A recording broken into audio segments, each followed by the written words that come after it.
Oh, bit boy. Are we recording? Okay. It's cool. Yeah, boy. Apparently we're on. ThrottleTorque. ThrottleTorque. Hang on, wait. There we go. Yep. Wait, did I do mine?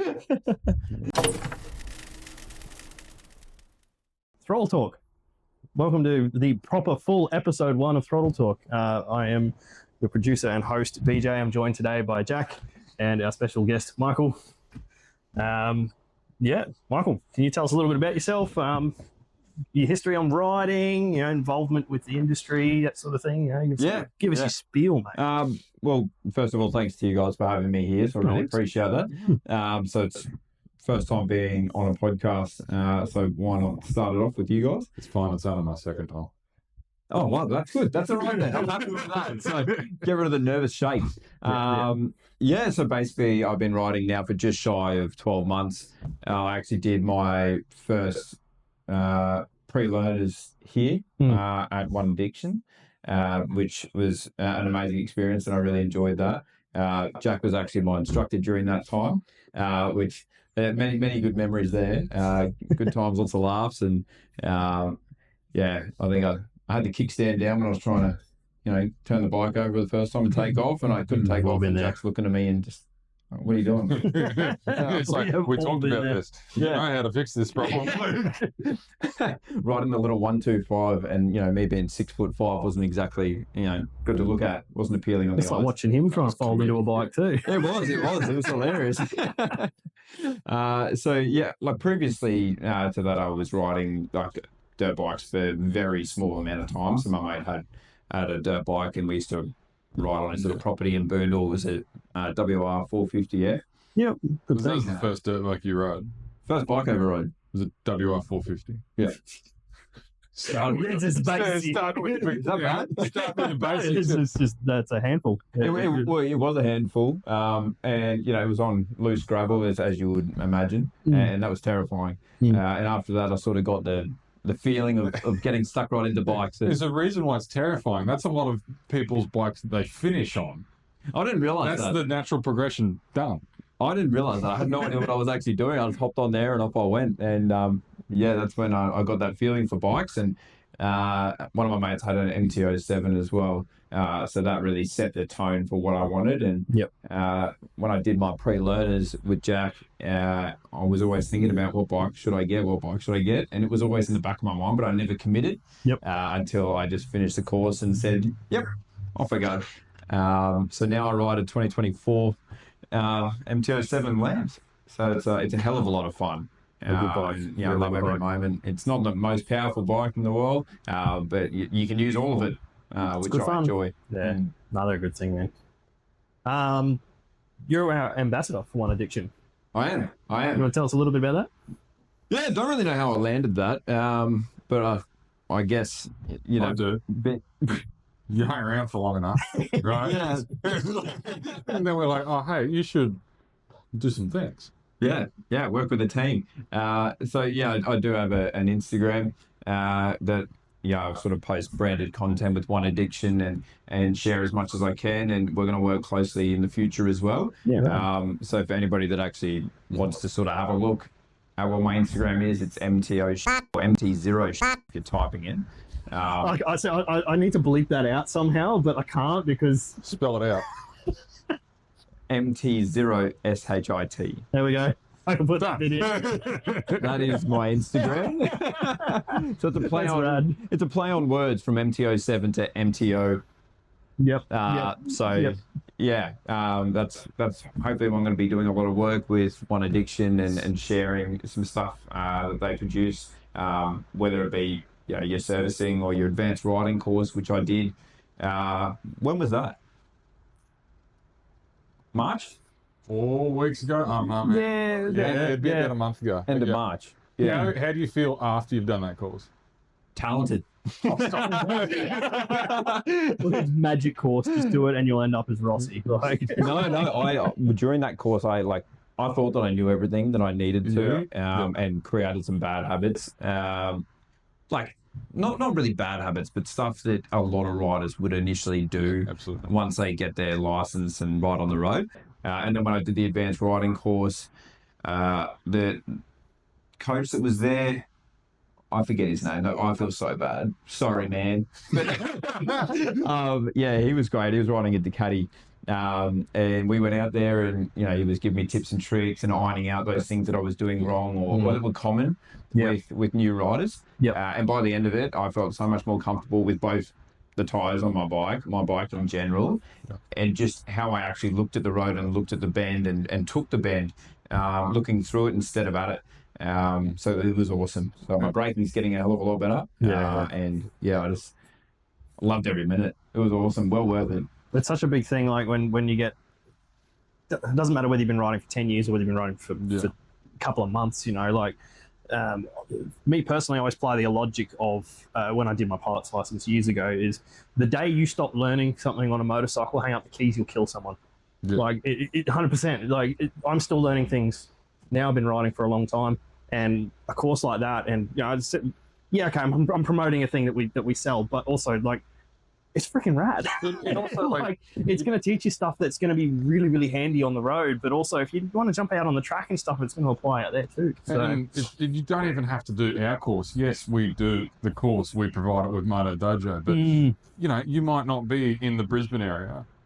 That's a good point. It's not even a thing of you need to do our course. It's you need to do a course in general, right? Go to there's plenty of other good schools out there that do good quality advanced rider training. You need to continue upskilling. I talk to my students about the fact that it's like, okay, you get a CPR certificate. How often do you need to renew that? Yeah. Every 12 months, isn't it? Yeah. Yeah, I'm sure it's 12 months. It should be. You need to redo your CPR every 12 months so that way you stay proficient. Yeah.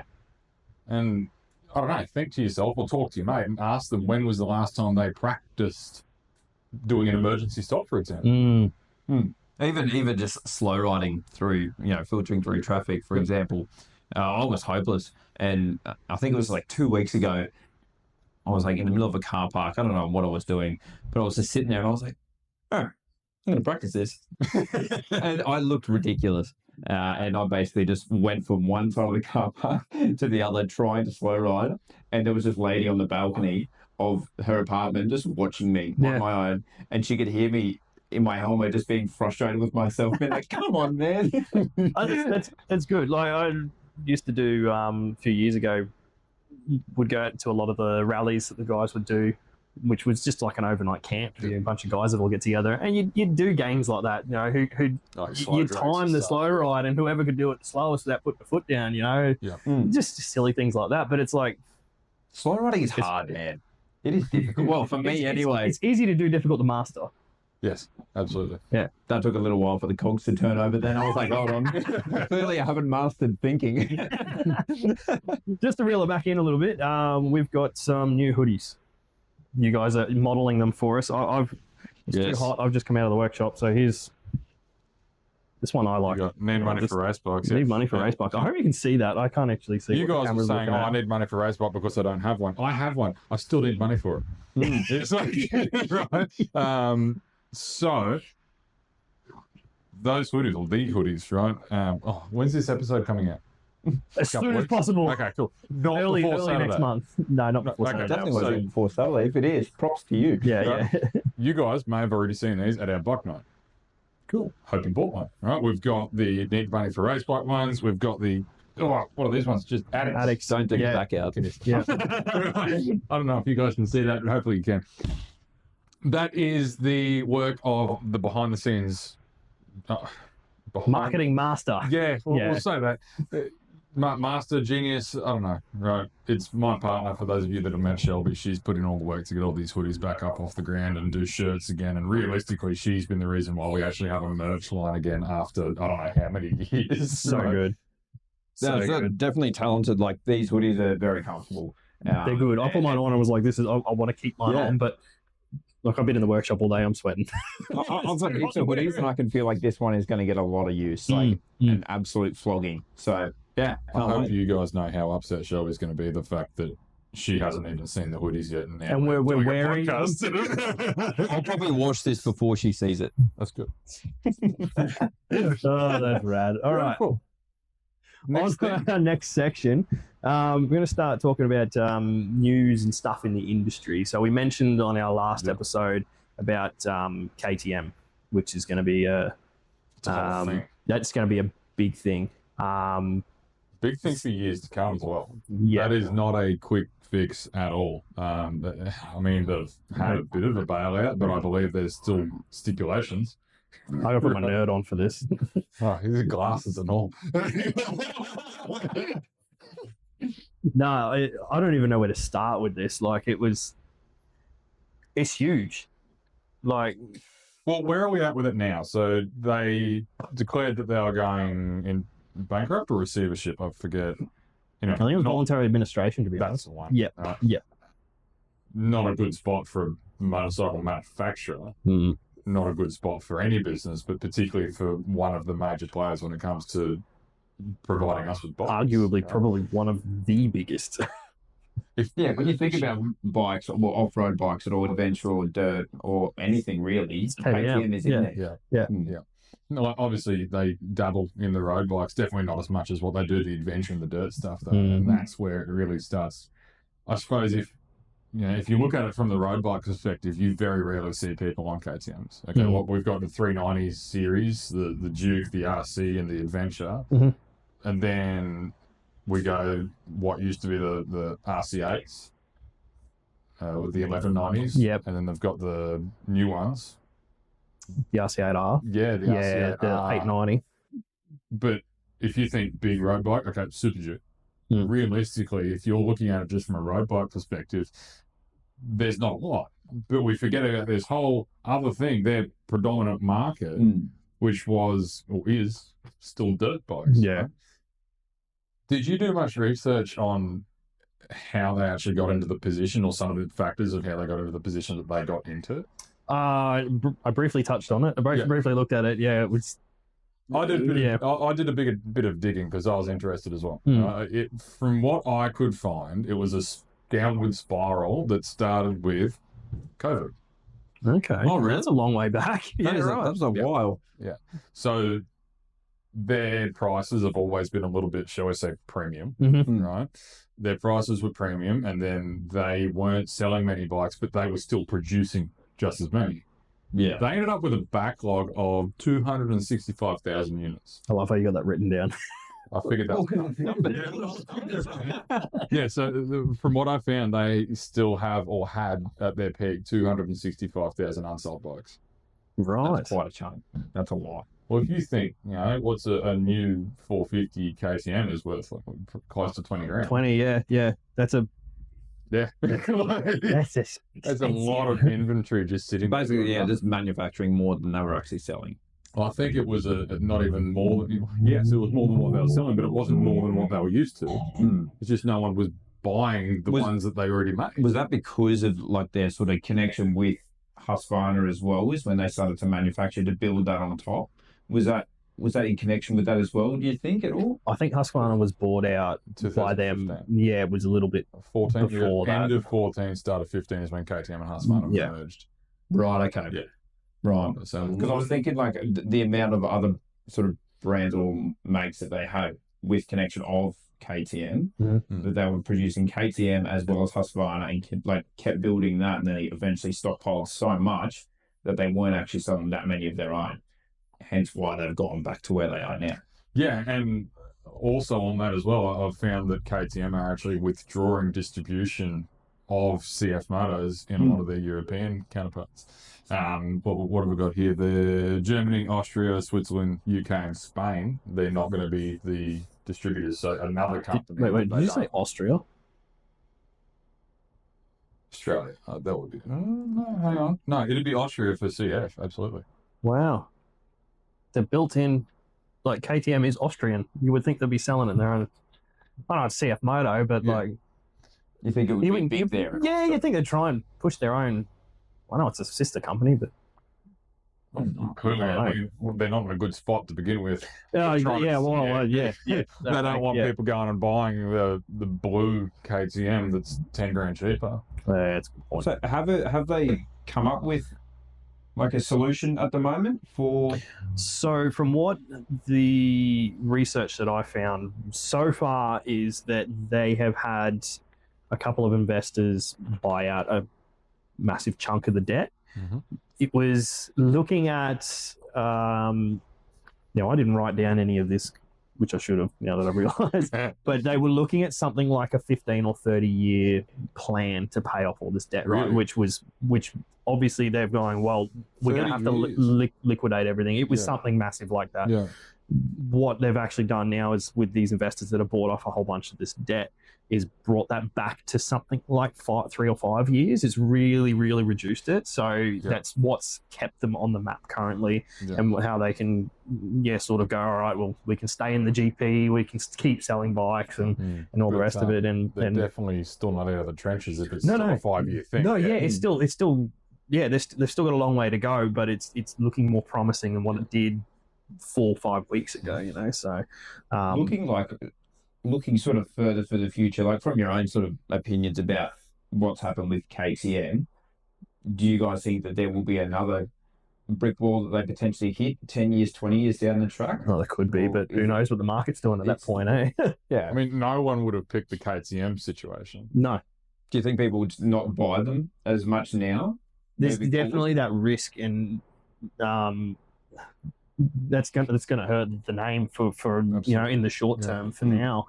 I think at the moment what's going to save them is the fact that they have such a big name in dirt bikes and that sort of thing, that the loyal people who do buy the the SX range for doing all the motocross riding and that sort of stuff, they upgrade every year. They get a new bike almost every year, so they can keep so they're sort of going to bank on that side of it to keep that part of it going. I think that they will have that support there.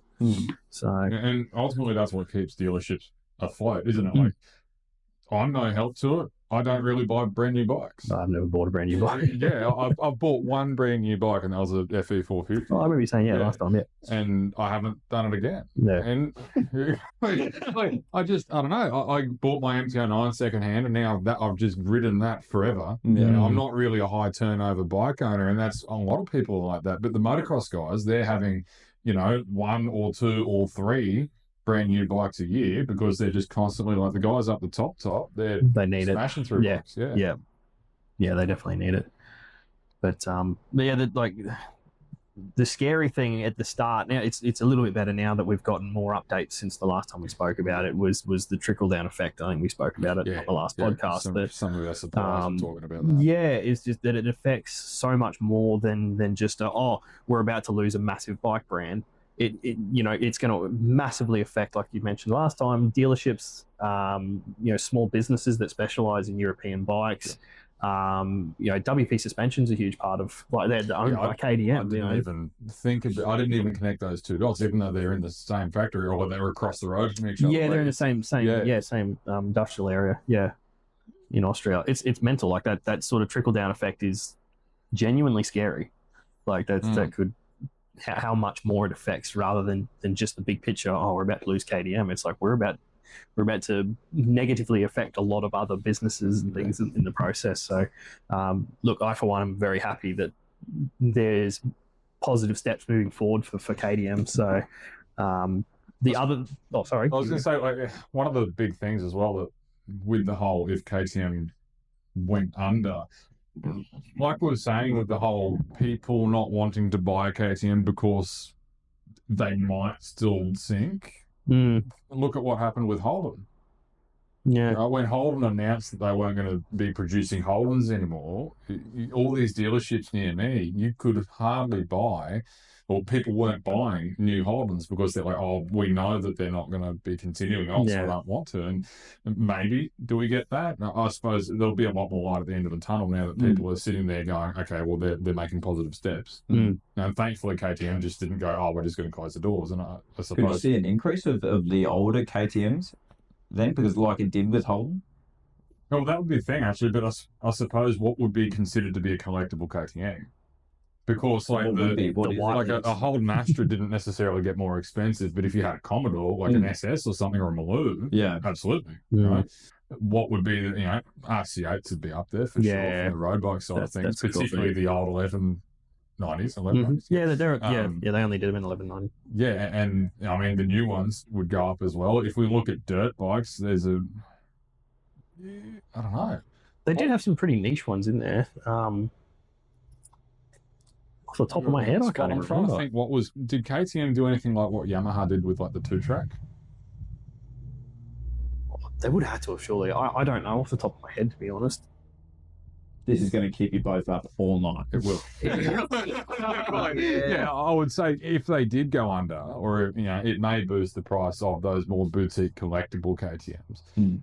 But when it comes to the normal stuff that everyone was buying, I don't think it would actually go up much. If anything, it would probably take a bit of a hit. Yeah.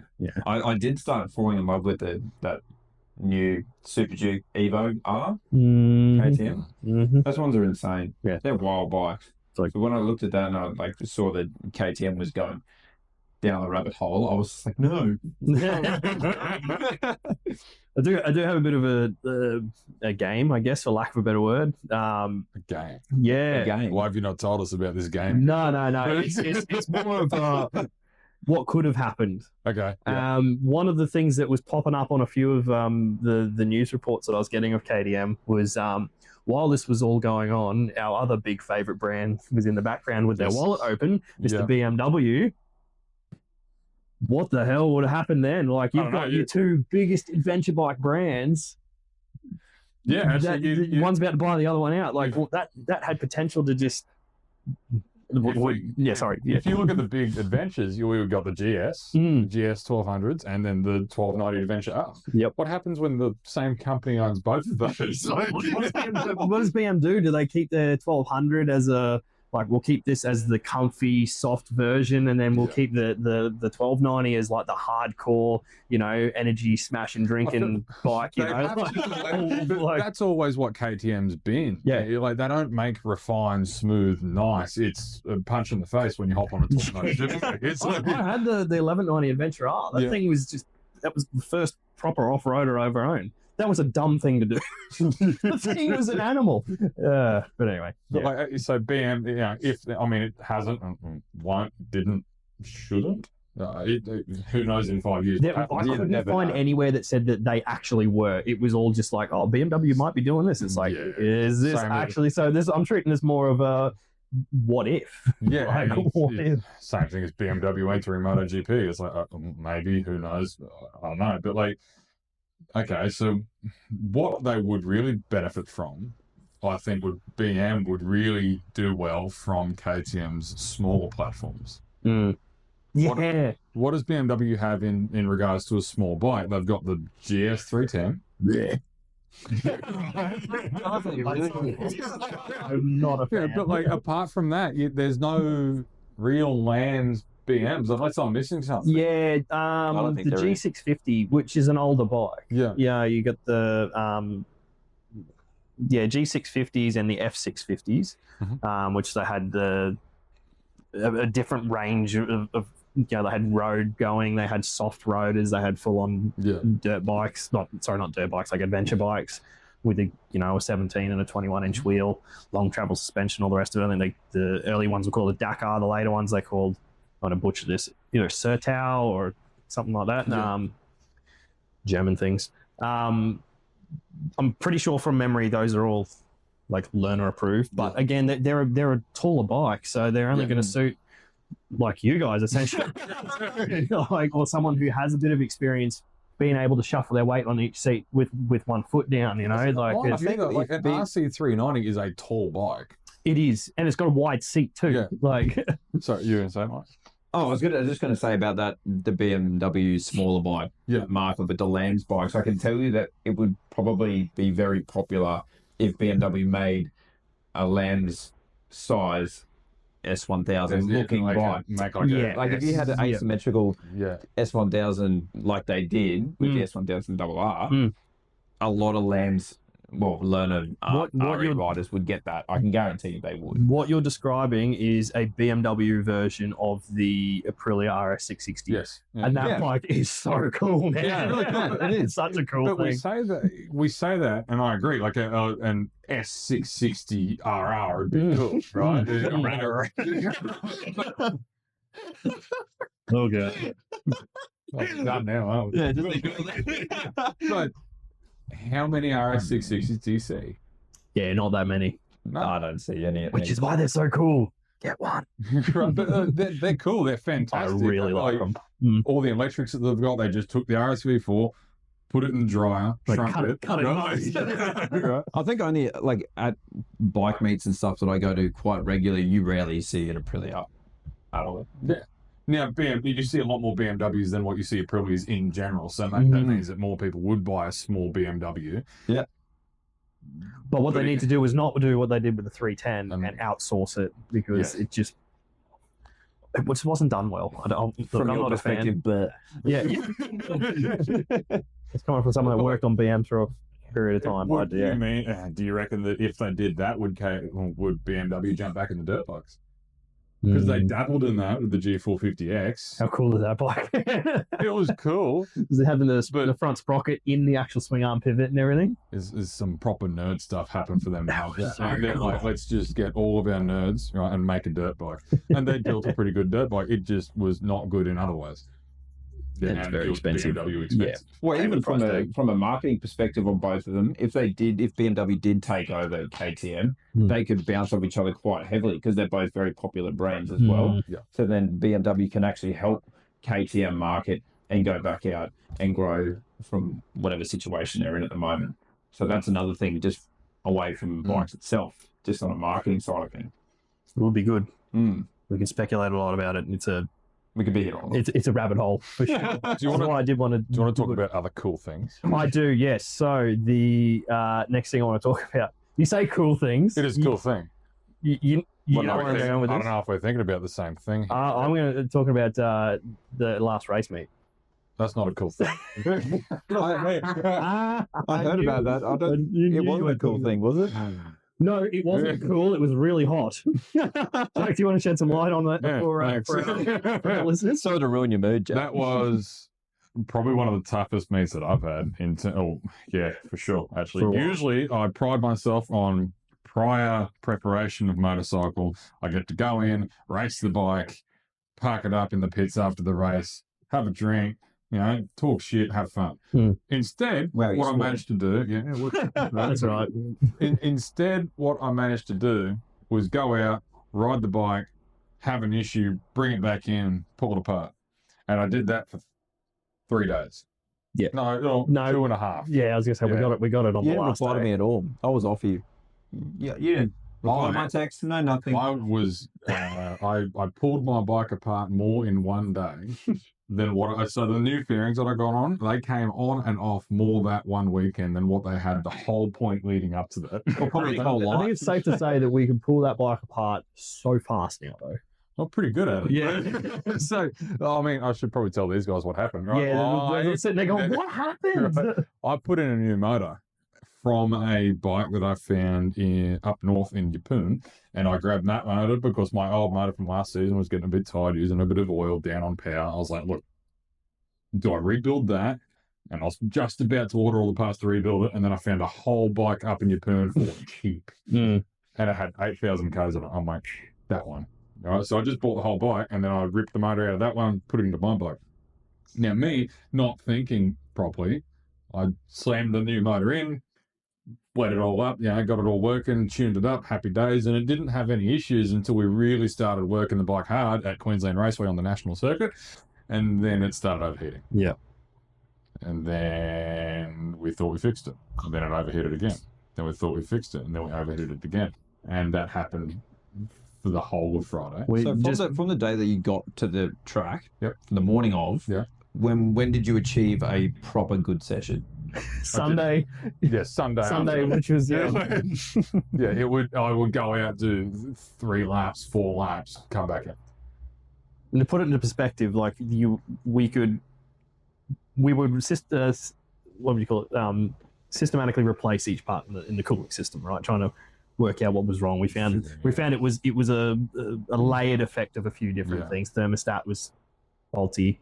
It wasn't faulty. I'm just an idiot for not replacing the one from the bike that had been sitting for a donkey's years. Yeah. If you're watching this, Anthony, yes, should have. You told me I should. I didn't. I said it'd be fine. It wasn't fine. It definitely wasn't fine. It definitely wasn't fine. We pulled it out. But yeah, that ultimately in the end, what it was a blocked radiator, right? But we would strip the bike down, replace parts on it, put it back together, run it up in the pits. Now, you can't run it at race pace in the pits, right? You can't get it up to temperature, like race temperature in the pits. So it would heat up. The fans would come on. It would maintain its own pressure fine, no problems. Maintain its own temperature fine with no problems. And sweet, okay. And also pressure, it wasn't bleeding into the overflows of the puke tanks. And we're like, cool, we got it.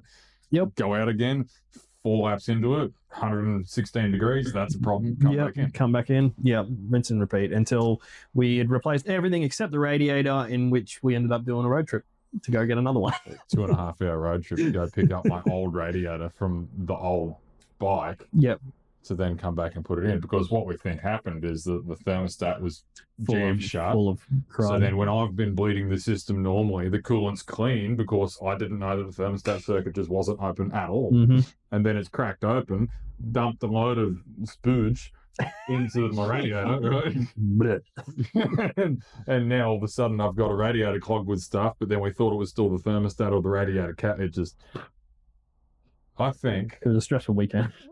Well, considering I'd never actually raced the national circuit before and I was trying to learn the circuit, I think I figured out that on Friday, I did a successful 10 laps of actual flying laps to try and learn the track. Yeah. Right.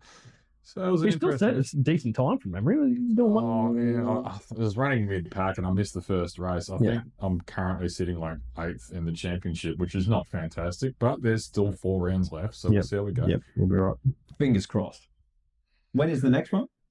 July. Yeah. I think it's mid-July or something. Yeah. For a Queensland Raceway again. Yep. Yeah. Switchback circuit.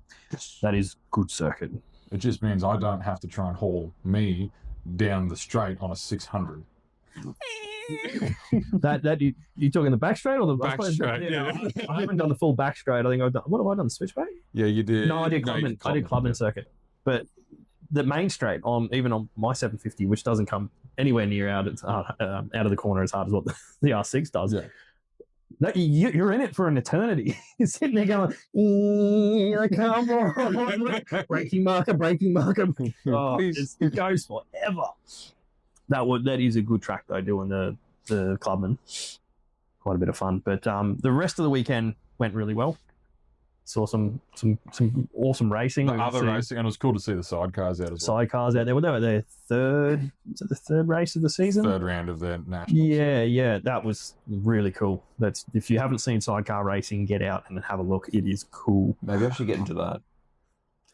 If you and me on the same sidecar, can you imagine how far those limbs would reach? That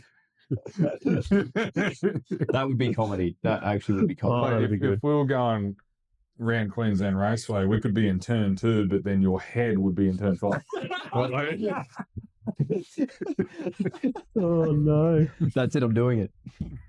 I want to try swinging on a sidecar. I've done the come and try. That was cool. Yeah, you should. It's just weird because you used to seat handlebars, and now you have flat bed. Yep, and a grip, and they just go. Don't let go. Use your weight. Yeah. Don't fall off. Don't slip. That's insane. There's this really awkward feeling that happens of when you're holding on to a little grab handle like you're rock climbing and you're going around a corner and you're like, there's not much of me being held onto this. Yeah, that is definitely something on my to-do list. I always looked at it from afar before I really got into racing. I'm just like, that's nuts. I'm never doing that. And then the more you get into it, you're just like, no, I need to get in and give that a go. Maybe I'm just dumb enough to try. I'm all gear now, so I may as well get out and give it a go. So, that was a cool weekend. Other than the problems, everything else on the weekend was part awesome. of racing, isn't it? It is. It is.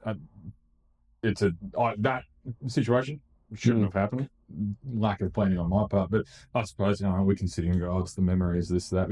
It's part of the gig, and I always felt ridiculous for how many tools I took to the track for the just-in-case type situations, and I needed to use every single one of them. Yeah. So, Thank goodness you had it. Yep. Yeah. Anyway, here we are. You know what was really cool about the weekend was the amount of entries they had for, was it the 300 Cup? 300, yeah. So 300s were big, same as there are a good few super twins. Like we're seeing, particularly for the first round of this year, there's a lot more of the smaller categories. Yeah, it was busy. There were heaps more 600s than what there were last year as well. Yeah. So it's good. We're getting new faces into the club. Yeah.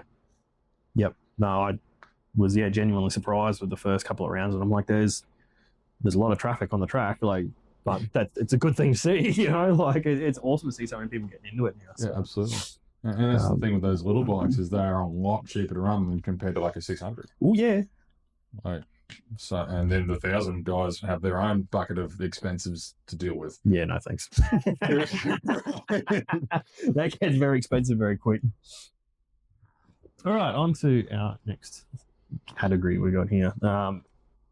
We need to have, like intro and segue music, I'm thinking. Oh, we'll do that eventually. We'll do a little like recording for one day, like topic discussions. Oh, it's right there. Oh, there you go. Yeah, that's not free to use. You got to pay me for that. You just buy him a tractor. That's how you win anything. It's just have a tractor. Have a tractor. I know this is old news, but it's something that sort of stems a little bit from racing. The Yamaha R9, right? Yes. Which is it's coming to replace the R6. Yeah, which is like I'm on both sides of the fence with this because I've seen a few reports from guys that have taken him out on tracks and that, like, you know, personally I haven't seen, touched, felt one or anything like that, but from what I've the research I've done and from what I've been told from a few guys that have had the pleasure of being able to actually go out and ride these, is that they are putting out very similar times to the R6 around particular tracks in Australia and that sort of thing. So is it an option that's going to be the only thing it doesn't have is the fact that it does it fit into a class? It doesn't. It does though. They're changing World Superbike or World Supersport is changing to accept it. Okay, that's rad. I like that. ASBK, I believe it's the next couple of years it will start rolling in. I believe they're actually starting it from next year. Don't quote me on that. You'll be able to run it in the same Supersport category, but it will run at its own, I believe, right? So there are categories moving towards it. That's good. And I suppose my whole thing is Yamaha wouldn't have brought it out if they didn't think that it could either compete or exceed what the R6 does. And particularly when you look at the development of the R6, 2008 was probably the last massive change, and then it had the facelift in 2016, and then it stayed the same again, apart from a few little minute tweaks. So it's a very old platform, to be honest. And we know from the CP3s that we've tuned that motor is a good motor. It is, yeah. Yamaha don't make a bad bike, with a few unique exceptions. Like if you're just going to go blanket statement, Yamahas make good race bikes. Yes, they do. Yeah, they make good bikes in general. They know what they're doing. We just won't talk about MotoGP for the last couple of years. You don't start on it. You make me sad. Right. But, you know, in general, that from what I've seen, from the research that I've done, that R9 is a very strong platform and will be, particularly when you start getting more support from big aftermarket manufacturers. Yep. But away from the track, are you really going to see a lot of R9s hit the road when there's other, like people go from 600 to 1,000? Why would you just not get an R1 if you're going to do that? So this is where it's a road riding thing. You know what people are like? They just go for the top of the top. Why stop at 9 when you just got 100 more? This was I think a problem that they have with the 09 versus the MT10, and from a person who's upgrading from say like an MT07 or something like that, for instance, they're like, I want to go for the next big model. Do I go the 9 or just still go the whole hog to the 10? If you've never ridden any of those before, that is a difficult decision to make. You need to get out and ride them both because they're so different to ride. And I think that's going to be the case. I know this is going to be the case between the R9 and an R1, right? They're going to ride very, very differently. Yes, the R1 is going to be faster, but that doesn't mean anything. Like it's not competing with the R1, but it's all it's also that whole thing of it's more fun to ride a slow bike fast. R9's still not a slow bike. But, if you're comparing going for a mountain run on what will be the R9 and an R1, if you're doing the speed limit, isn't going to be a very exciting ride. You're going to be in second gear, third gear the whole time. The R9, you'll get to work the gears a lot more. Hence why we get people that go out and buy a ZX4RR. Because it's this little 4-pot screamer that you can just beat the hell out of and not be going stupid fast all the time. Have you ridden one? I wish. Oh, no. Bro. I had the pleasure of riding a friend of mine's up and down a few mountains, and it is unreal. Like the handling, like I got on it. I'm like, this motor is going to be rad. Like it revs high. It's a little 4-cylinder, 400cc, and yep, the motor's great. It does exactly what you think it would do, and then you tip it into a corner and you go, oh, the thing is so light. It's so responsive. It reminds me of your R6 almost. Really? It was like that telepathic sort of connection you have when you get into it. Was mental, and that was stock. Like it just felt amazing in the corners. I was like, this is really cool. Would we fit? Probably not. Will I make myself fit? Absolutely. Yeah. Just put the passenger seat on the back. That way you can get right in the car, I reckon we'll get a lot of people getting R9s. Yeah, particularly, and as much as there was that shake-up about the R1 year before, about them saying that they're not going to make it anymore. I remember that, yeah. If they stop producing the R1, well, then the R9's the next step. Yep. Yeah. And that will be the big bike. That is a good point. So you just, honestly, and unfortunately, the way the world's turning, it's going to come down to emissions. Yeah. Can they even get the R1 past emissions anymore? That's what happened with the R6. To a point, but like to my belief, it was people weren't buying the R6s for the street anyway, and they were getting harder and harder and harder to get that thing through emissions for Euro 5. Yep. So they just said, well, now it's still a production bike, so we can race it in production racing, but it's not a road bike anymore. Yeah. Yeah, which is where the R9 comes in. Going? Yeah. Who knows? We'll find out. It's got massive wings though now. What is it? Your wings? I can't do it. I don't. If they're little subtle ones, they're all right. Like I don't get them. Look at the new S1000RR, and it looks like it's got. Better take off. The pinnacle of big wing is like the Tuono and the V4R. Yeah. They're huge. Nah. Have you seen those? No. Look them up after this. They're like, it's like. I will put. I'll put a picture on me. Yeah. It's just. Are you actually going to do a picture? I'm going to do a picture. Yeah. Here's a picture of a V4R or V4X. All right. Here's a picture of a Ninja 300. No, stop doing that. I don't want to have to edit that. Here is a picture of a Ducati Panigale V4 Lamborghini edition. This is our next talking point. This thing is just like, hang on. It's a sexy bike. It is. I have a massive soft spot for exposed carbon. If I can see the weave, I'm a happy person. Yep. See the weave. That rolls off the tongue nicely. Yep. But I want one. I can't buy one because A, I can't afford the bike in general, and B, I don't own the Lamborghini to be able to have access to it. You have to be invited to own one of these. Does anybody know what they're worth? What they're going to be marked as a price for that? I saw a Street Fighter Lamborghini, but this wasn't the new one. This was the green one? No. This was an old one, and I didn't realize that Ducati actually offered them in the color scheme to match your Lamborghini. Your car? Oh, so this was in like martini colors. Yeah. Yep. Right? And it looked amazing. This is an older Street Fighter V4. It wasn't the new one that we're talking about, and it was secondhand, £75,000. It's like 140, 150,000. It's up there. Yep. That's a lot. Yep. But I suppose we're talking about the people that already own the Lamborghinis can probably afford the 120,000. The sad thing is, it's going to most of them going to sit in a kitchen somewhere, and which look, it's going to be cool. but I mean, like, God, I'd love to just throw a leg over and ride.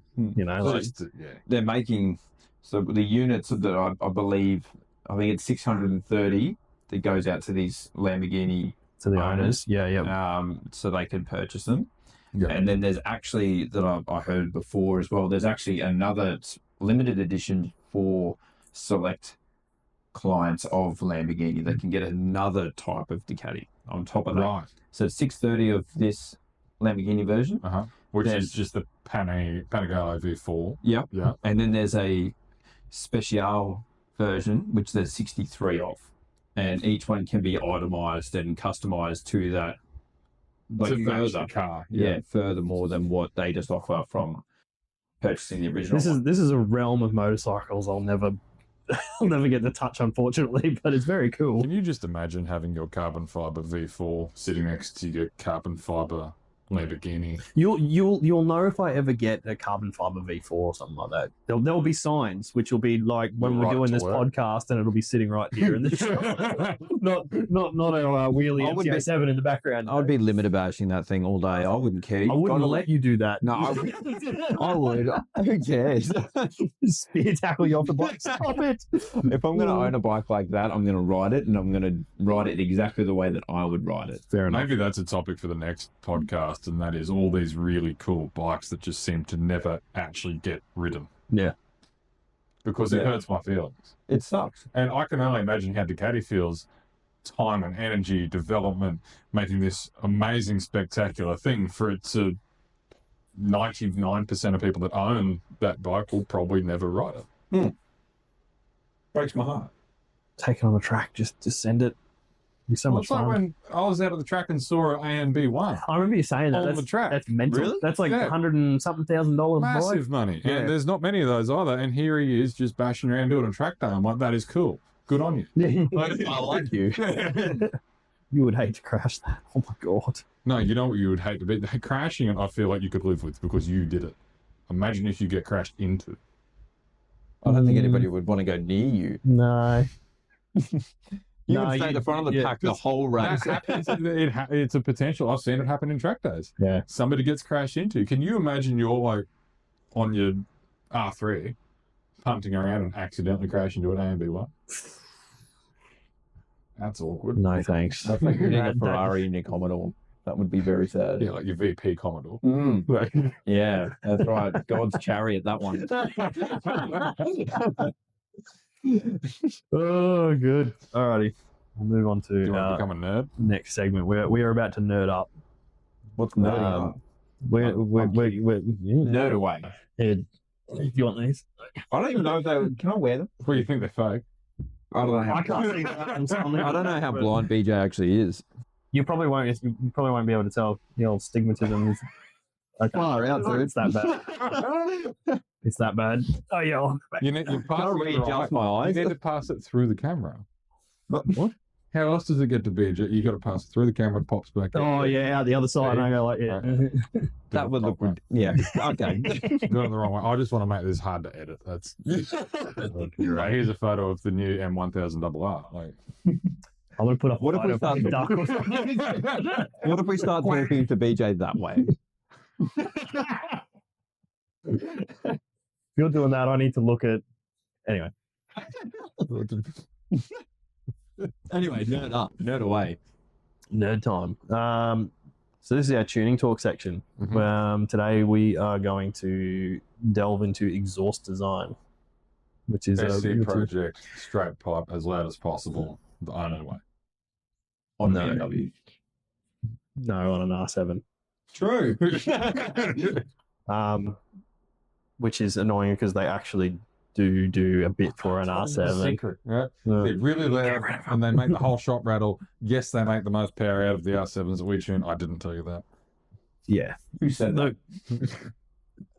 Look, I'm gonna rely on you guys to draw me in if I go too far with explanation on these. But Line him up, boys. yeah, here we go. No, it's a question I get a lot as a dyno tuner is what exhaust should I get? Yeah. Like the market is saturated.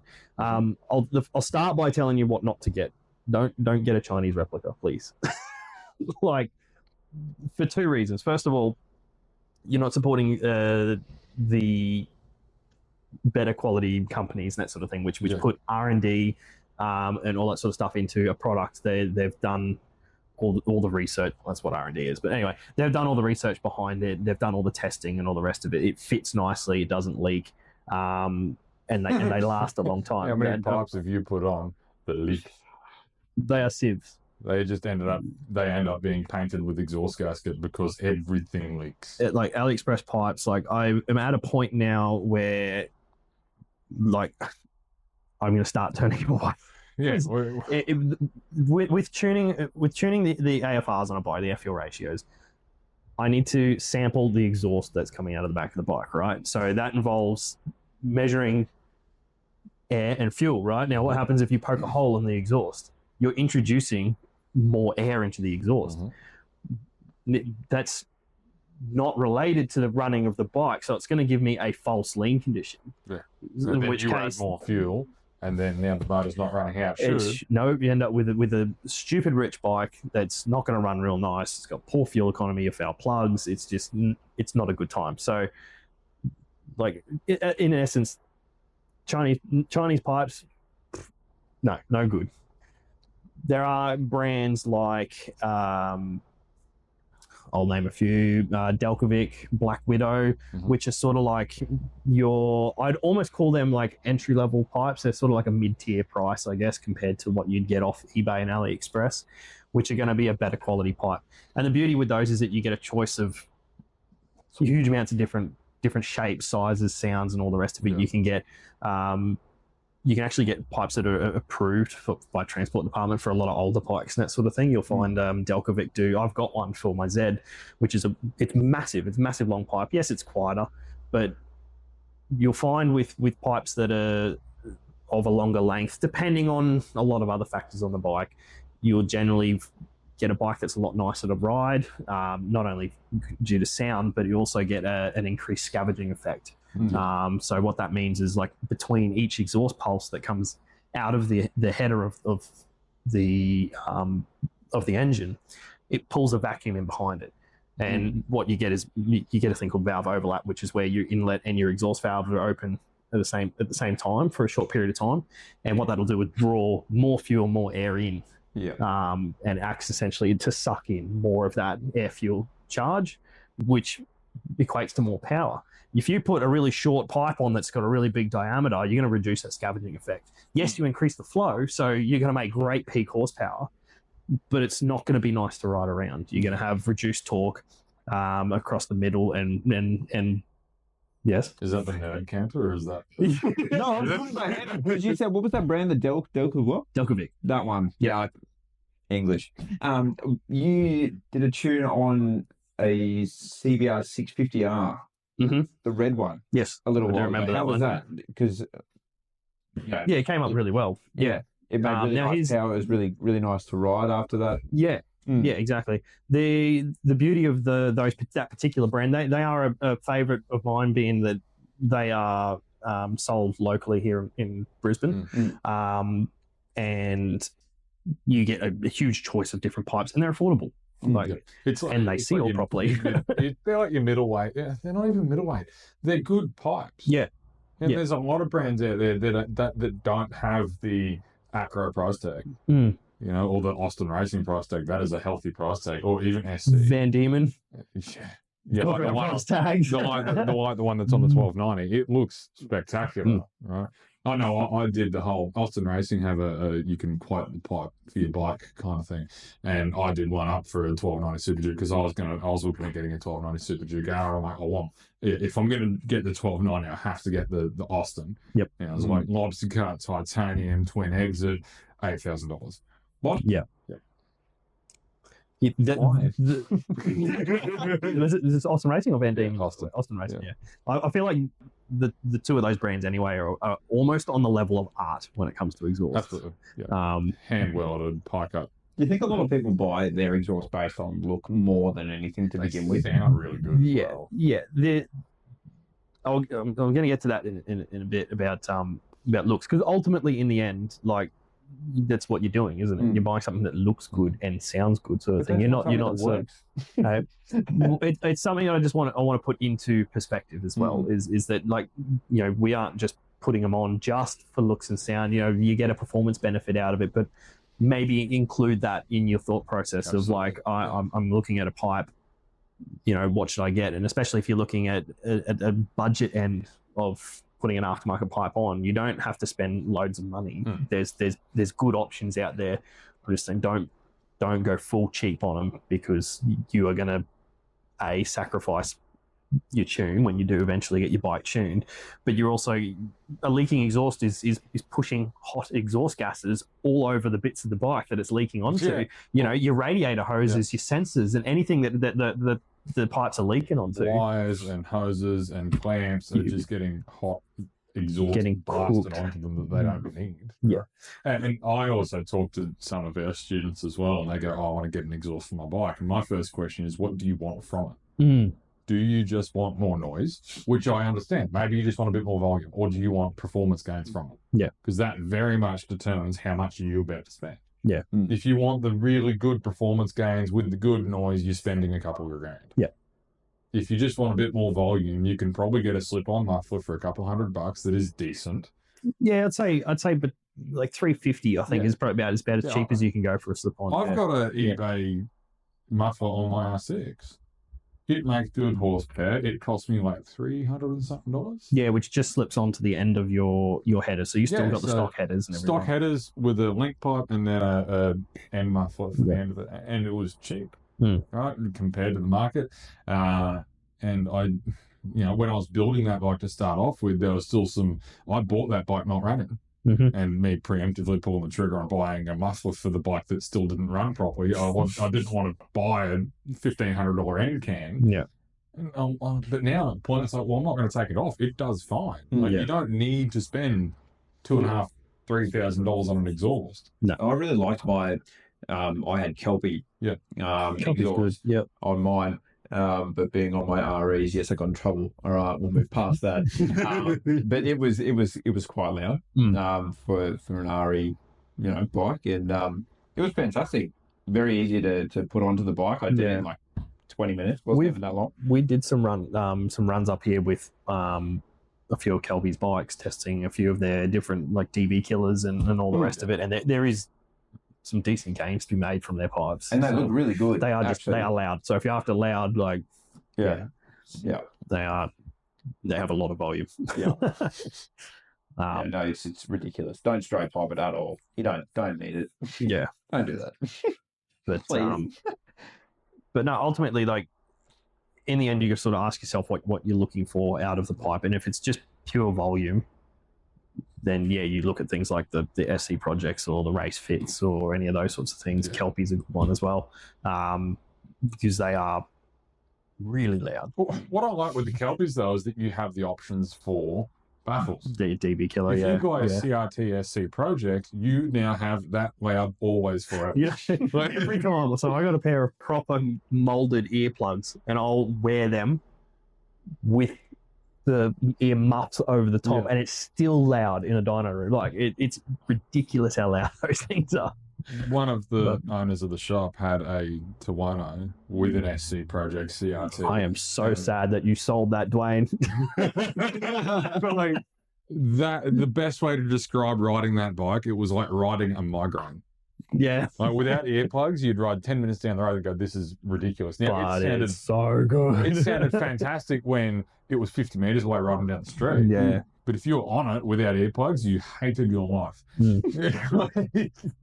That's what my brother said when he was riding behind me when I had the Kelpie thing. He said on the Cardo, he was just like, I'm going to have to drop back. Yeah. I was like, what do you mean? Yeah. I was like, he's like, I cannot think at all with whatever you're doing. He's like, every time you downshift and it pops and it, runs through it, it's hell for me. I was like, oh, we'll get earplugs over here. But then now I've got the stock one. That's something to consider as well. Like, BJ, you just have 9,000 different exhausts. You seem to come to work every day with a different end can on your Z. But if you're buying a bike and you maybe want to have a bit of a play on the weekend, have a bit of a louder bike because you're going to an event, but then you want to leave at 5 a.m. to go to work in the morning, think about something with a DB killer. Yeah. Yeah. And pretty much any of the pipes that we've mentioned will come with a DB killer minus the Austin Race and the SC project. Yeah. Most of everything else does come with a DB killer. Basically, to sum it up, is like buy right, buy good. Buy once, sorry, buy good. And don't just go for the big name brands. There's heaps of other brands. No, you don't have to. Yeah, there's heaps of them out there. The UK has a great selection of aftermarket pipes which will fit in, on multiple different bikes and that sort of thing. And ultimately in the end, if you got questions, ask. Talk to your local tuner. Yeah, 100%. Like they'll walk you through what you want out of your bike. If you're going, I'm building a track bike, it's just on the stop the whole time. Then you might look into something that has a shorter pipe or something like that on it, or if you're here in Queensland, you're going to Lakeside, then definitely put a longer one on that you can put a DB killer in, because they've got a limit of 98 decibels or something, or 94. They're just not running many bike track days, which is unfortunate, because they've changed the way that they're doing the noise restrictions there, which is a different chat. Another rabbit hole. 100%. But basically to sum it up is talk to your tuner, buy a good pipe. Doesn't have to be expensive. When we say good, we're just saying not AliExpress. Yeah. Like, if you do have to go down that route, like you said, a slip-on is probably the only thing that I'd find acceptable, because at least you still have the rest of the system that stock one piece. and is all one piece and not going to leak. So buy an R7, buy a C project, done, locked in, sorted. Talking from a lamb's perspective. You are dancing a dangerous line, considering you also do Instagram stuff. Oh wait, I did. All right, it's game time. Is this the trend another game section? This is the little trend section. So I've got a few things. We've already covered one of them. I just realised by accident, the eBay and AliExpress exhaust. Oh, but anyway, I've just spoiled that. Like we read the agenda.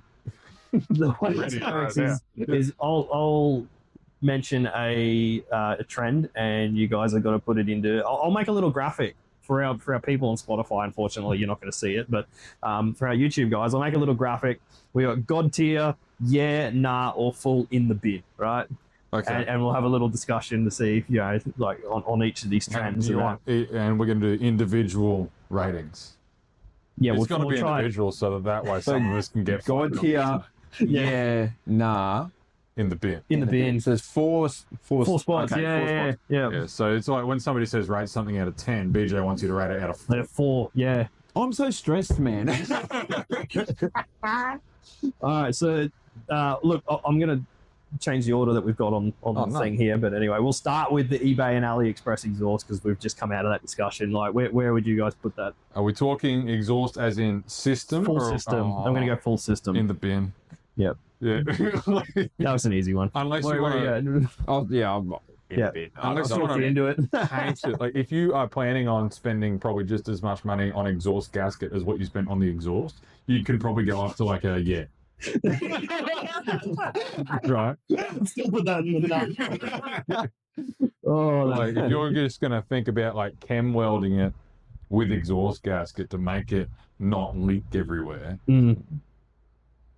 a little bit higher up. But if you're going to get like one of those 15-piece header sets that we seem to have come in, that I didn't realize they could make a head of that many sets. Like, why is it that many pieces? Because they've got to make it for lots of different bikes. So they'll just go, we'll just that one. Good luck. Yeah, I'm going to say that based off the ones that we've seen, and if there's one out there that is actually good quality and cheap, let us know. But from the ones that we've seen, I'm saying it's in the bin. In the bin, 100%. All right, that was an easy one. Next one. This is gonna divide us, I think. A full race suit on the road. Like, one piece race suit on the road. Like, you're gonna. That's hard, because it depends on the bike first of all, but then also, what's a bike then? Like, what is a god tier bike of race suit? God tier with race suit? You're super leggy, man. Get your super Leggero out with your matching Ducati. A H2. I would ride a H2 with a full suit, and I would not even hesitate to put that on a 32-degree day or whatever it is. Mm-hmm. I'm not sliding on that. Have you ever worn a race suit before? I don't have a H2. No, but like just in general. Genuinely, have you worn a one-piece suit? sideways I disappear, so it'll be loose no matter what. But I have tried on the pants, but I haven't done the full suit. Okay, so with race suits, definitely recommend getting a base layer, a good base layer. Otherwise, you get sticky. Yeah, it's very hard to get in and out. That's your own fault if you don't wear that. That's all. You see blokes at the track that are just going full raw, no base layer into the race. I don't know how they do it. Keen. Yeah, and disgusting. Hey, like, how do you get out of it? You don't peel it off. You're like, yeah. But like, so if a H2 smell of that thing. if a H2 or a Super were like a god tier, yes, absolutely wear the one piece. What's the in the bin one piece then? Definitely not a Z750. You've done that, right? I like wearing mine on the road. See, I'm going to put it in god tier. I don't care what bike you're on. This is where it's going to divide everyone. I'll put it in, yeah. Yeah, that's mainly look, how's this? One side of me from the instructor side goes, you're wearing protective gear and it's really protective. That's a good thing, right? The other part of me goes, do you really need a one piece for the street? Now, what I mean is, if you feel like you need the safety level that a one piece gives you for the road, I'm questioning if you're riding on the road in ways that you should be riding on the road. Perhaps, but it's also like it is. I would rather be overkill with protection than underkill, even if I am just like I'm definitely not going to wear it to the shops. And that's if I'm going out for a ride to do, go out around the local mountain or even go for a good ride out past the dam and that sort of thing, I would still wear it. Even if I'm not planning on. I wouldn't wear one down on the MTO. Spirited riding. Like, I'll say this. This will be my final piece. Right? If you have multiple setups of gear, if you have the Kevlar jeans and jacket combo, and then you also have the one piece combo, then we're going to go Okay. Because now you can choose to wear it and choose to not wear it and put on something more comfortable. Yeah. If it's you starting off riding and you're going to go get your protective gear and you don't have any of the other stuff, and your first thing is a race suit, that's in the bin. Yeah. If you're going to do that, two-piece. Zip up two-piece. Yeah. Because at least then you can start off with the full gear, you get your few months doing that, and then when you actually come to your senses and go, I can't wear this all the time, you go out and get some Kevlar jeans, but you can still use your jacket. Exactly. And it looks rad. You're not stuck with a one piece all the time, because it's like I said, I'm not going to put a one piece on to go 10 minutes down the road to get lunch. No. But if I'm already wearing Kevlar jeans and I just need to throw a jacket over the top, this is practical. Yeah. I'm still sticking with God tier. Michael, what's your rating? I'm gonna say nah. A firm nah, or like it's like a nah, yeah. It's like I can put the little graphic in the middle. It's a nah, yeah. Nah, yeah. What? Yeah, nah. Yeah, nah. It's depends on the bike, but also. Oh no, Cleo! Stop it. This is an Aussie podcast. God, that was a meltdown just then. Oh no. What's the next one? Alrighty. The next one, tank bags. Have you ever ridden with a tank bag before? What? That's probably a reason why I don't. You're skinny enough, bro. You could have a 30-liter tank bag and still not be a problem. Those things are massive. When you get the big ones. Yeah. Because what do you actually carry in your tank bag? First of all, what would you carry? Whatever you want. Yeah, what the hell? I just wear a backpack. Why would I need a tank bag? Have you done long distance rides before? Okay, so I'm going to put it in right? Because I've done a lot of touring, and my most memorable one was going down to Phillip Island. I had one of those modular helmets that you could flip all the way around to the back. Oh. Now this was god tier level because cruising down the highway, it was so good. And I had a little throttle lock, so I was on my Honda Blackbird. Oh, that's big, an long in the bin situation. I was going to say that one. Throttle locks in the bin. Oh, you don't like throttle locks? No, I despise throttle locks. Cruise control, that's okay. Throttle lock in the bin. Nah, this is one of the Kayako or something or other, I think they call them. You just roll it back with your throttle. And it locks it on, and then we're going down the highway and further divided as we speak. Yeah. This is going to end up in an argument. Yeah. I've lost brownie points with a whole lot of the audience right now, haven't I? Because they're like, I had that thing, like, it was full setup for doing distance riding. That sort of thing. It was good. But for tank bags, I have never used them, and I don't do big enough rides. So I'm going to say in the bin. In the bin. Because man, I'm a grammer. All right. Yeah. All right, let's just put that out there. Doesn't have the gram. So, where do I put it?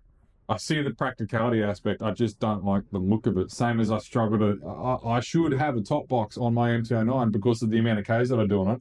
I just don't want one because I don't like the look. Yeah, it is ugly. I'd go a tail bag before I went for a tank bag, personally. I don't mind some of the tail bags you can get. Some of them can integrate with the bike really well. I'm going to put tank bags for me in the nah.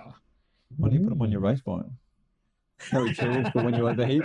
On the race bike is I'm just trying to make an adjustment while I'm on the go. And I would have done more laps to fuck you up. Something that I didn't think about when you mentioned before was the size of the tank bag. So the ones that I've got are quite small. Yeah. And the reason I like those is that you put your keys, your phone, wallet, that sort of thing in. And I like getting the weight off my back. I've done trips with big heavy backpacks before. Yes. I've done 2 trips with big heavy backpacks. Never again. I have the leg bag for all my little things. Yeah, I never got on board with the leg bag thing. That's in the bin. Why is that in the bin? You're divisive. What's wrong with that? That's not even on here. We'll add that in there now. Yeah, leg bag in. Do you have a leg bag? No. Why? I don't do Instagram, man. Oh. Shots fired. Shots fired. Wow. Well, hope your phone falls out or your keys. It's on a cord lock. Whatever, man. The last trend. I know where we're all going to stand with this. Got? Squidding. That's not the last one on your list. That's the one I've got here. What's the last one you've got? You missed tinted visors. Oh, yo. Oh, I missed tinted visors. Yeah. Give the program. All right. God tier. God tier for tinted Iridium visors. tint. Iridium. It's got to be Iridium. I like the phomochromatic ones. Photochromatic. Wow, that's a tongue twister. The ones that change depending on light. Yep. Yeah. That's the smart way to do it. Yes. Right? What I do is forget that I've got a tinted visor on and then I have to ride home at night. Put your hand up if you have a tinted visor on your helmet right now. I have to ride home at 8 o'clock tonight. Actually, no, I don't need to ride. I drove in today. Oh, you drove? I only bought mine, but I don't need to ride.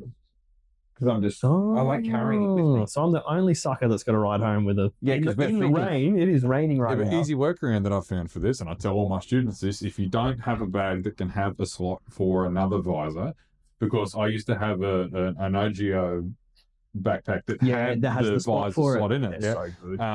So I just would swap over to the clear if I was riding at night. Clear safety glasses. Yeah. Put a set of them in your backpack or your... That's God tier. Yeah. That's God tier suggestion. Yeah. In my leg bag. In your leg bag. Or you could probably throw it in the bin. You could probably even jam it underneath the seat for most bikes, to be honest. Yeah. Wrap it up in a microfiber. Yeah, it's a good So idea. it doesn't get scratched. But I'll say tinted visors for me. God tier. Absolutely. I changed to a tinted. I had that silver chrome one on mine. That was terrible. If it got a little bit dirty and you rode at sunset, you get the lines and horrible. I rode, on the highway and there's standstill traffic, and I'm just like, I actually can't see that yellow car in front of me because I don't know where it went. So I changed to a tinted visor. That's better, but then it sucks at night. Yeah, but I don't think I'd run a clear visor again. No, I'm also going to put it in God tier for the reason that clear lenses I have found. You get sunburn, especially here in Australia. It's not even that for me. It's when you get the photo from you at the racetrack wearing a clear visor is terrifying. Yeah, I've got the ones of us when we went to the eyes. Yeah. And it's always like full concentration eyes. You're like, because you're riding fast and you are concentrating. Do you guys use like the inbuilt sunglasses? Oh, in the bin. Yeah, I don't like those. Okay. It adds so much unnecessary weight to a helmet, and like just put sunglasses on. And the tint's not dark enough. No. And for me, maybe I've got a weird shaped head. I don't answer that. Right. The visor doesn't. It doesn't seem to go down far enough for me. I hate getting light underneath my sunglasses. I feel like I'm wearing my sunglasses out here. See, I have the opposite problem. I had all the ones that I've tried. I've had 4 different brands, different shape, different types of helmets, all with the inbuilt sunglasses. Yeah. And they'll touch my nose. and you're riding along and it vibrates on your nose. That's the worst. Can I put another like? Well, actually, what's that decision for tinted visor? So we're all god tiering it. Yeah. Quick, like this will just be a very quick one. Mm-hmm. Balaclava or no balaclava? I wear them, but only during winter for the fact that they keep your face warm. Yeah, I've just pulled out my winter one because it's starting to get cold because I don't like having a really cold neck. Go and get it on my way. For me, it has to be cold because, like proper cold, because they fog up my glasses when I've got them sitting here. I just see properly, so I don't need glasses. Yeah, I've got a subscription to see. I've got a yearly subscription so that I can see. Like, so where are you at? So balaclava winter. Yeah, so I'll go. But it's got to be. No. Yeah, during the summertime in the bin. No, because I looked at myself with the helmet on without a balaclava. I got a big ass nose. I didn't realize that. Wait, if you close your visor, your tinted visor, which is god tier, you won't see anything. No, but also I don't like the strap on my little neck. He's got to be careful though, otherwise the visor hits his nose on the way down. Yeah, okay. That's me. Oh no, I just don't like the feeling of I have to wear it. I just don't like it without it. Is that because you've started riding with it and you now just can't have it? Yeah, I feel weird with it. Have you been riding with a balaclava on since like day dot? Yeah, when I got my REs, yeah. So you've always had a balaclava? Yeah. So so you just can't handle not having it. That's like me riding without a backpack, to be honest. Yeah, it feels weird, doesn't it? Yeah. Really? Yeah. Yeah, I tried. I just don't like it. Yeah, I can't. And like the strap under my neck, and I have to shave it properly all the time. It's just. It's grubby. I'm saying god tier. We will go on to the last one. We'll make it really quick. Oh, no. You guys already know it's squidding or riding with little to no gear, which seems to be an ongoing trend at the moment. There's so many good protective gear options out there. I don't know. For cheap. Yeah. It's not expensive. You can get a pair of Kevlar jeans these days for like $150 brand new. Where? Yeah. Dry Rider, I think, do them. Yeah. I bought a set for just under 300. Sharp makes some cheap ones. Yeah. I think it's Argon or Aragon or something. Aragon. Wow, we got Lord of the Rings. Anyway, it's a Kevlar woven into the denim, right? So you know most Kevlar jeans have got the Kevlar, and then they've got the denim over the top, which is absolutely cooked during summer. It's horrid. It's nice during winter, but it's horrid during summer. These new ones that I got, they just feel like regular jeans. Just a full weave. Yeah. It's just normal jeans. Like they're rad. They look good. So I'm going to put squidding in the bin. In the bin? Like, that's on the lowest level in the bin for me. Like... that went into the bin first, so everything else is stacked on top of it in the bin. I'm going to have fun doing this graphic. I'll just get like a massive bin and just throw it in there. I'm going to throw Michael in because I can see where he's going with this. I can't say that it's in the bin because I do it. And I can guarantee you, as everybody's aware, that when you look online at Instagrammers, it's very popular with what they do. And look, I do wear my gear when I go on a mountain ride. There is no hesitation whatsoever. That always happens. But it'll be laziness. It's laziness, really. A little bit, yeah. And I get the comfort side of it. But with the selection of gear that's out there now, I don't think there's an excuse to not wear it. Yeah. I do understand the for the gram thing that's going on, but like do it for the shoot, maybe not riding. Yeah. Like do your photo shoot in the car park, because you can make it look good, get a nice hoodie going on or something like that. Yeah. But bring your gear with you. Look, I'm gonna sound like an old man saying that. Like, I think that the ad it is. There was an ad on TV that scared the heck out of me. Oh, the TAC ad. Mm-hmm. Yeah. You guys show that during Q-Ride, don't you? No, it's not a Q-Ride thing, but it's funny. I don't show it during Q-Ride, but you can go on the bus and see it there. But yeah, no, that's not a Q-Rod thing, but that was something that I saw on TV the first time. I was like, what's when this? It fell off and it's the shoe disintegrates and like points. Oh yeah, no, yeah, that's probably a bit too graphic for. That made me sick. I watched that and I was just like, because it goes through each segment of how long it takes for a shoe. Yeah, it just goes like the rubber sole, the fabric, the toe, and then I'm just The thing that did it for me is when you see his pinky toe just drag onto the bitumen. So yeah, so I'm going to say that because I do squid it regularly, that I'm going to say it's up there. I'm going to say between God tier. I'm going to say between God tier and yeah. I'm not going to say it's God tier. No, I'm not going to let you put that in God tier. I'll say yeah. Because I do squidding a lot, but I wear gear when I do. I'll back this up. Mountain. I don't really care if people don't wear protective gear. What I do care about is if you don't wear it and then come off, if I hear you complaining about it. Oh, yeah. Don't not wear gear. Yeah. Don't not wear gear and they'd be like, oh, I'm really sore, I can't walk. Yeah. Well, you could have fixed that. Yeah. Yeah. All right. In the bin. In the bin. Yeah.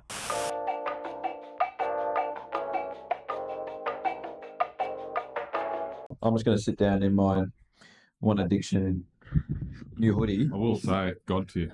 Yeah, that is God tier. Shout out to Shelby. Shelby is God tier for making those. Absolutely. Thank you, Just Shelby. like leg bags. It's like what? Leg bags. Exactly. Leg bags. You can have one thing in God tier. It's squidding or leg bags. You get it or something. Leg bags. Thank you. Thank you.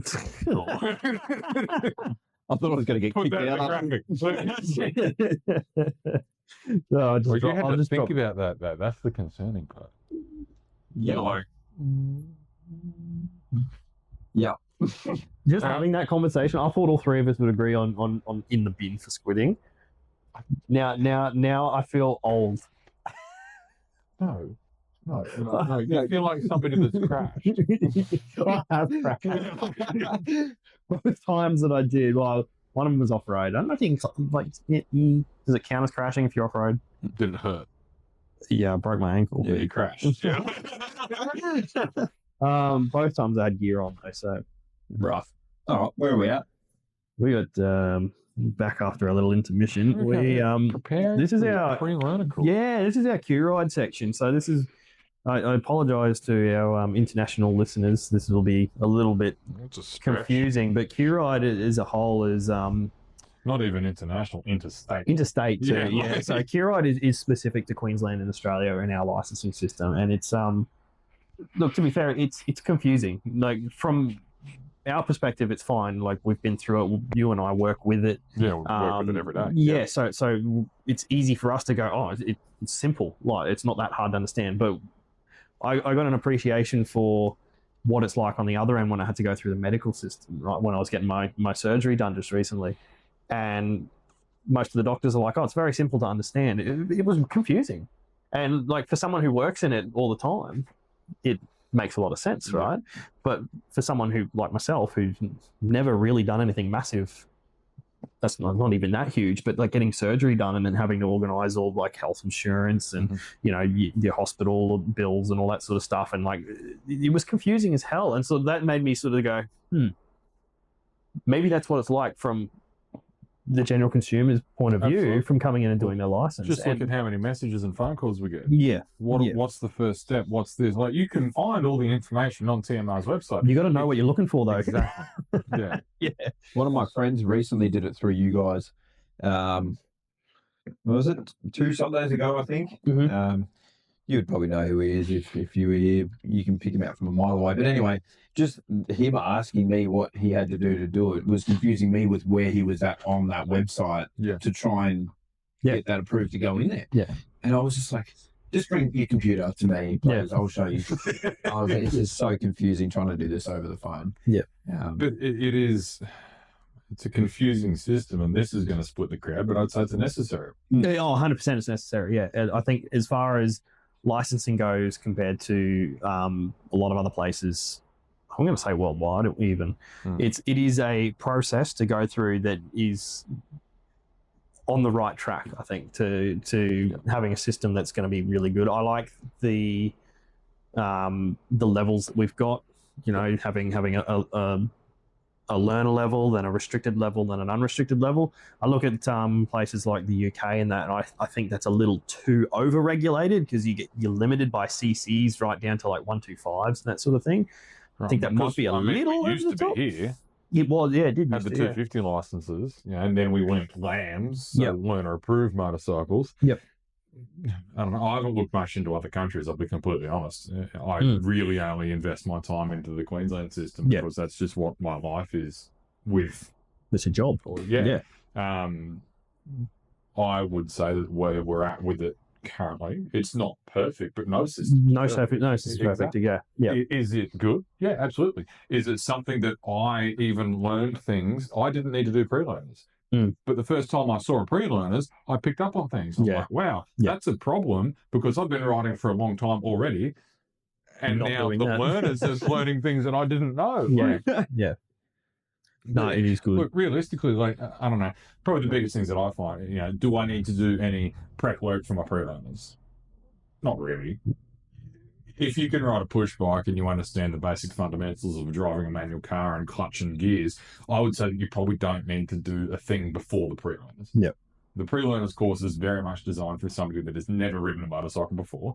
There are other schools out there that do offer like a pre-learner or a very basic introduction, and that can help with a lot of students that are maybe anxious about the course. You might not necessarily need it from the skill set side of things, but maybe you'd like to have a pre-learners for the mindset and understanding a bit of the basics of what's going to go on and what's going to happen. I don't know, how did you feel, Michael, when you came into the pre-learners course? Like you said, you'd have a little bit of experience on a 450. Yep. But you booked in for the pre-learners and you're like, okay, I'm going to go do the thing. Yep, do the thing. What was the mindset? Well, I was here like an hour early anyway when I first. Yeah, Shelby. That was the first time I met Shelby. Because I was going racing that weekend, wasn't I? Yeah, because she said there's some weirdo at the front door. It was this weirdo. And he's still at the front door. This guy. Couldn't get rid of him. He's now promoting our brand. It was good. It was really good. So there's a lot of things that, you see motorcyclists on the road all the time from a car driving perspective, but you've never been on the road with one. And you sort of pick up on what they do and how it works. And you see videos on YouTube. I'm not going to deny I learned a lot from YouTube from a basic perspective. But then obviously the pre-learner was just perfect. Like there was so many more things that you didn't think about at all. It ran smoothly. Once you turned up here, for example, everything was very linear. It was in order of how you're going to progress before you actually go on to your learners.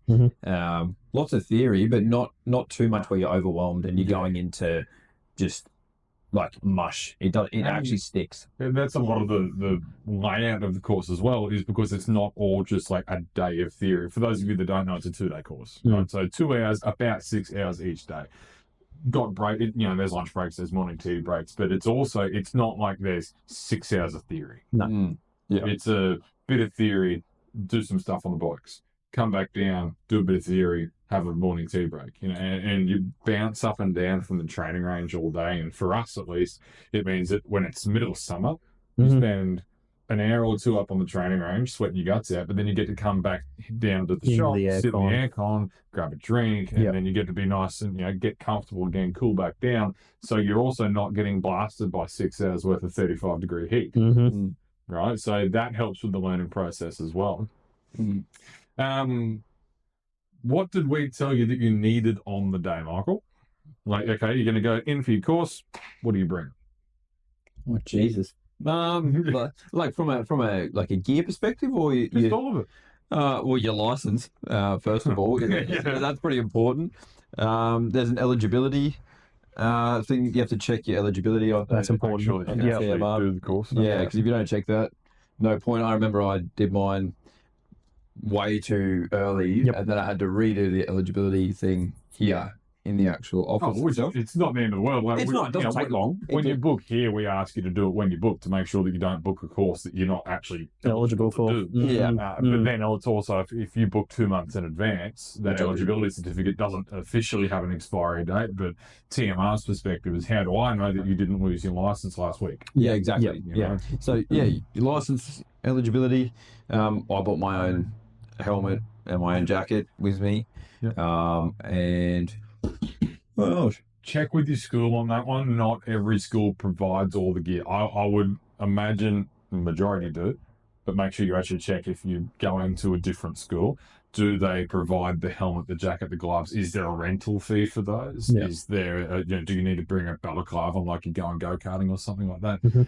Look into that, definitely, because every school can be a little bit unique in that regard. Like for us, we just give you all of it. If you pay for the price of the course, that includes the bike hire, it includes the gear hire, it includes everything. Right? I know some other schools will go, okay, you can, it's X price if you bring your own bike, or it's an additional fee if you want to use one of ours. Makes sense. Right? Just check your own school as to what you might actually need to bring. But I'd say the basics would be enclosed shoes, long pants, long sleeves. Right? There's that. Bring a water bottle, hat, and sunnies as well. Bring some lunch if you don't want to have to go out and buy food. And if you have your own gloves, your own helmets, bring those. Absolutely. Yeah. And you get to test them out. Like that was the first time I actually got to use my helmet and my gloves with an actual motorcycle itself. Even though you're on the training range, you don't go that quick anyway. But I got to feel how comfortable it actually was, and did I like it, or should I start saving for an upgrade in case it wasn't actually for me? But it's a good start. I suppose that's a good point as well, actually, and I've had that happen. Thank you for bringing that up. If you aren't familiar with fitting helmets, don't buy your helmet before the course, so that we can give you some tips and tricks on how to actually make it. No, we could put that in actually on the next podcast. Is helmet fitting is. I've actually had this conversation in. Well, the last 3 days that I've been here on my own, so I've been answering the phones and talking to yourself. Talking to a lot of customers and that. And the question I was getting asked a lot is, do I need to bring my own helmet? Obviously, we've already stated that no, we supply the helmet and that for our particular courses. But if you are to go and buy your own, there's a whole process. It's not just buy an AGV because it's a good Italian brand. Buy Shoei because it's a good brand. Like, you need to go in and make sure the helmet fits properly, doesn't move on your head. Like, the amount of times that one of the owners here, he's what's he got, the X Lite or something? LX1, yeah. He's got an X Lite, and he's also got a Foresight as well. Yeah, doesn't fit my head. Like, I put it on and it just does not fit. It feels very strange, very uncomfortable, but my LS2 fits perfectly. Like, it you can. And every brand's, even though they've all got the same medium size, they're all very different. Different head shapes. Yes. Not all the same. Like, when I bought my helmet, I was just saying to these guys before that when I bought my helmet, I had a full head of hair. I had a mullet, right? And then I got a haircut, a little while later down the track, and my helmet was not fitting as well anymore, which I was sitting there going, this is a problem. I've been through that when I decided to go bald. Yeah. Did you drop a size? No, I changed shape.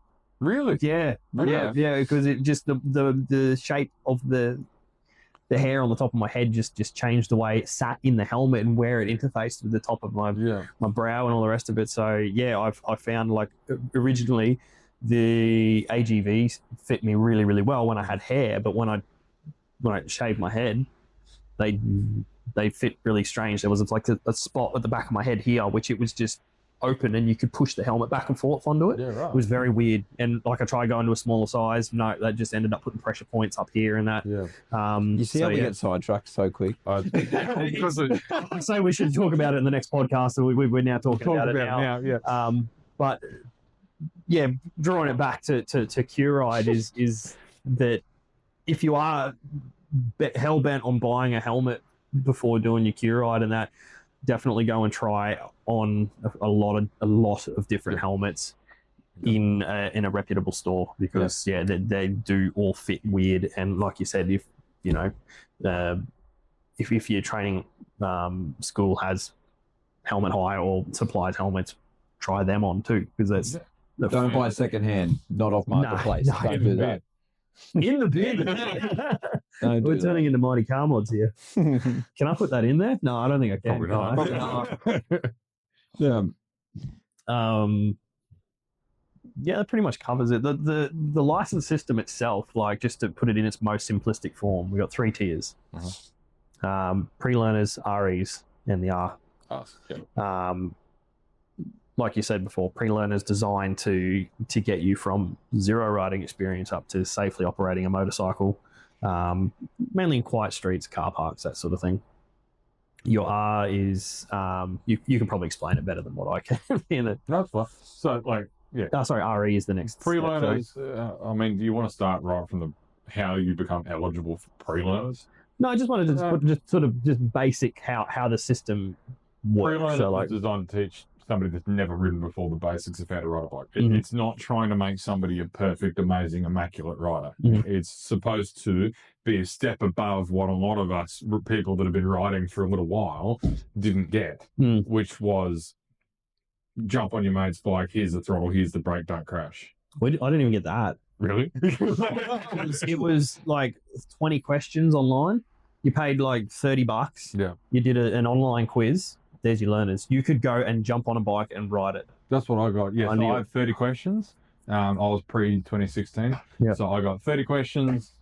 Cool, now you're on a learner. Yeah. And if I didn't have dirt bike experience going up to that point, how do I learn? I didn't. And Justin, if you're listening, I know you remember this very well. I jumped on his 300, never have touched a motorcycle before. And he just gave me the keys. He goes, yeah, man, ride around the block. You'll ride. Stuck in first gear around the block. I remember him telling me he was just freaking out the whole time because I'm like, what? Like, yeah, I can't like, how do I do gears on this thing? And I brought it back and he's like, all right, that's enough. Like, it's like, have you ridden before? I was like, no, that's the first time I swung a leg over a block. Oh, no. That's one of those things you would think you'd ask. Yeah. So pre-learners is meant for somebody that's never ridden before. Yeah. Right? You get a basic level of experience. You then spend 3 months on the learners, and you come back for the REs. The REs is making sure that you're actually a safe rider right on the road by yourself. Right, so that's where you take a lot of the pre-learner stuff and you just make it a little bit more difficult. I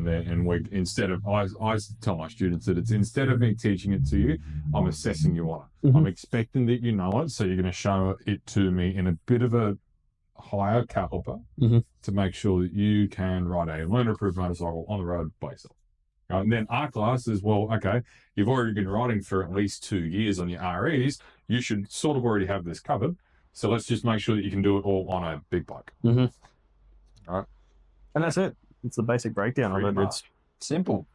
It is when you have that information and put it into that simple form. The license system it's not overly difficult. It is the information, however, is scattered all over the internet, so it's hard to find it. So hopefully that clears it up for a few of you guys that are, if you're listening to this and you're really keen on getting your license in Queensland, at least that hopefully clears up a few questions. So go and do it. Join me. One of us. And we'll just end the podcast on a bit of a highlight. Like, do you guys have a highlight of the month, something that stands out? It doesn't have to be bike related. Just I don't want to have the same highlight as you guys, so you guys go first, and I'll think of something different. You have the same highlight. I don't want to have the same highlight. My highlight is the podcast. I don't know. All right. It's going to stay bike related, but one of my very good mates went for a mountain ride yesterday. This is going to come out. Went for a mountain ride, and as we're coming back down the mountain, he prides himself on being very skilled. He knows what he's doing with the bikes, like he was with the cars. And coming up the mountain, he took his hand off the throttle and he kill switched himself. Whole bike started to shut down. He's on the cardo freaking out on me. He's just like, man, no throttle at all. I got to pull over. And he's just like, can you just keep pushing me up the hill as we get up the top? I was just like, what's going on? He's like, it says oil. And he's literally like, just pointed up. Yeah, he's on a Triumph. And he was just, you could see physically his face. He was just terrified that his bike. And pulled over, looked at it. Looked at the kill switch, looked at him, and I said, I'll see you at the bottom of the mountain. And he was like, what do you mean? I just rode off.